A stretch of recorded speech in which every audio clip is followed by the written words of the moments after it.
Graphic කරන කෙනෙක් නම් ග්‍රැෆික් හරි ඩෙවලොපර් හරි කෝඩ් හරි ඒ වගේ වචනයක් ඇතුළත් කරලා කමක් නැහැ.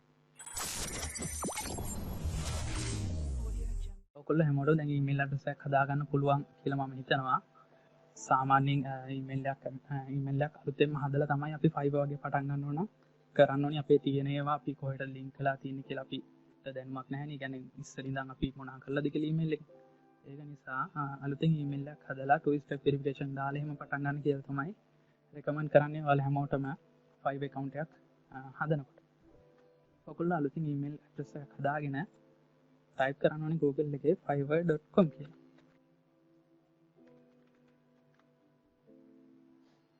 එතකොට ඔයගොල්ලන්ට පෙන්නනවා Fiverr site එකට යන්න මෙතනින් කෙලින්ම fiverr.com කියලා. එතකොට freelance service marketplace for businesses කියලා තියෙනවා. එතනින් ගියාන් පස්සේ ඔයගොල්ලන්ට මේ වගේ ඉන්ටර්ෆේස් එකක් පෙන්නනවා. ඉතින් මෙතන තියෙනවා popular තියෙන්නේ මෙතන ඔයගොල්ලෝ වැඩිම සර්ච් කරන්නේ කියන්නේ client live එක සර්ච් කරන්නේ මොනවද කියලා තමයි සාමාන්‍ය popular category විදිහට මෙතන දාලා තියෙන්නේ website design wordpress logo design dropshipping කියලා වගේ. ඒ වගේම අපිට පුළුවන් මේ site එක ගැන විස්තර බලා ගන්න කොහොමද මේකට තියෙන මිනිස්සුන්ගේ ආකර්ෂණය කියලා. ඉතින් මේක තියෙනවා මෙතන තියෙන monthly visitorsලා මිලියන 63ක් වෙනවා. ඒ වගේම average visit duration එක තියෙනවා එක්කෙනෙක් ඇවිල්ලා ඉන්න වෙලාව විනාඩි 18ක්. ඉතින් මේ වගේ මිලියන 13ක් මිලියන 63ක් විසිට් කරන සයිට් එක අපිට සර්විස් එකක් සෙල් කරන්න ලැබීමත් ලොකුම දෙයක්. ඉතින් අපි යම් Fiverr account එකක් හදාගන්න මේ ඉන්ටර්ෆේස් එකට ආවට පස්සේ මෙතන ඔයගොල්ලන්ට sign in වෙන්න පුළුවන්. නැත්නම් මෙතන become a seller කියන එක උඩ ක්ලික් කරලා account එක හදන්න පටන් ගන්න පුළුවන්. මෙතන join කියන එකක් තියෙනවා. ඉතින් මේ බටන් තුනෙන් ඕන එකකින් ඔයගොල්ලන්ට email address එක දීලා account එක create කරන්න පටන් ගන්න පුළුවන්. මම මෙතන become a seller කියන එක උඩ ක්ලික් කරනවා. එතකොට ඔයගොල්ලන්ට Fiverr site එකේ විස්තර ටිකක් ඒගොල්ලෝ කෙටියෙන් දෙනවා. මේවා ඔයාලට කියවලා තේරුම් ගන්න පුළුවන් විදිහට තමයි තියෙන්නේ. transaction කරලා තියෙනවා මිලියන 50 පන්නලා. price range එක ඒගොල්ලන්ගේ යන $5 ඉඳන් $10,000 වෙනකම්. ඒ වගේම designersලා developersලා කියපුවා මෙතන තියෙනවා. ඒ වගේම මෙතන අන්තිමට තියෙනවා what's your skill කියලා. ඒ කියන්නේ අපි ගැන අහන්නේ අපිට පුළුවන් මෙතනින් ඇතුළට යන්න. ඒ වගේම මේකේ site එක යට තියෙනවා site එක කොහොමද වැඩ කරන්නේ කියලා. create a gig. ඔයගොල්ලන්ට පුළුවන් gig එකක් හදන්න. gig එක කියන්නේ සාමාන්‍යයෙන් Fiverr site එකේ දාන ad එකක් වගේ. අපි ad එකක් list කරනවා වගේ. Fiverr site එකට ගියාම ඒ ටික තියෙනවා මම ඕගොල්ලන්ට පෙන්නන්නම්. ඒ වගේම ad එකක් හදන්න තියෙනවා. ඒ වගේම deliver කරන්න තියෙනවා අපේ work එක. ඊළඟට අපේ payment එක ගන්න පුළුවන්. ඒ වගේම Fiverr එකෙන් courses දෙනවා. ඒව ගැන පල්ලෙහා mention කරලා තියෙනවා. biasලා දාලා තියෙන comments තව යට තියෙනවා. ඒ වගේම ඔයගොල්ලන්ට ප්‍රශ්න එනවා නම් මෙතන Q&A section එකක් ඒගොල්ලෝ හදලා තියෙනවා. ඒ වගේම Fiverr social media site ටික website එකේ යටින්ම බලා ගන්න පුළුවන්. website එකට ඇවිල්ලා මෙතන I become a seller කියලා බටන් එකක් තියෙනවා. එතන click කරන්න. එතකොට ඔයගොල්ලන්ට පුළුවන් ඔයගොල්ලන්ගේ Facebook එකෙන් log වෙන්න නැත්නම් Gmail account එකෙන් log වෙන්න පුළුවන්. මෙතන Gmail එක type කරලා log වෙන්න පුළුවන්. ඉතින් මම අලුතෙන් හදාගත්ත email එකක්. මේ email එක මම copy කරලා ගේනවා. become a seller කියලා click කරලා ආපහු join Fiverr කියන sheet එකට. ඉතින් මම අලුතෙන් හදාගත්ත email එක මෙතනින් ඇතුළත් කරලා continue මත click කරන්න. එතකොට username එකයි password එක ඉල්ලනවා. මේ ඉන්නේ Fiverr account එකේ username එක සහ Fiverr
පාට තීරුවක් එක්ක ඊමේල් එක යවුවා කියලා Fiverr එකෙන් කියන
නිසා එක්කෙනෙක්ගේ ප්‍රොෆයිල් කියන්නේ